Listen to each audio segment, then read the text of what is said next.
साहेब जाऊन 12 वर्ष झाले. आज नेमका कुठल्या गोष्टी त्यांची कमी जाणवते की कुठली गोष्ट सुटली असते? प्रत्येक गोष्टीत कमी जाणवते आम्हाला. प्रत्येक घासाला, प्रत्येक श्वासाला आम्हाला मुंडे साहेबांची कमी जाणवते. त्यांचं काय ते एक महात्म्य होतं की त्यांच्या जाण्यानंतर अजूनही तेवढाच आम्हाला त्यांच्याविषयी पोकळी जाणवते. ती पोकळी भरून निघूच शकत नाही आमच्या आयुष्यात. नाही, सामाजिक तरी वाढली आहे महाराष्ट्रात की समाजामध्ये तेढ निर्माण होते. कोकणात मग काय असं कमी वेळ आली नसते. पण ते काळ वेगळा होता, तेव्हाचे लोक वेगळे होते, आताची परिस्थिती वेगळी आहे. साहेब असले तर त्यांनी नेहमी समाजाने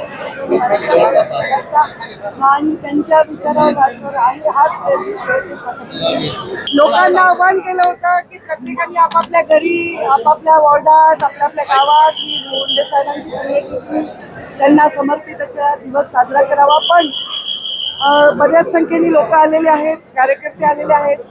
बऱ्याच लोकांनी माझ्या आव्हानाचं पाळून आपापल्या ठिकाणी पुण्यतिथीचा कार्यक्रम घेत आहेत.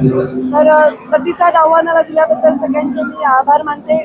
आज अत्यंत साध्या पद्धतीने मुंडे साहेबांना आम्ही त्यांचं आवडतं सगळं जेवण नैवेद्य दाखवला. मुंडे साहेबांसाठी कीर्तन चालू आहे.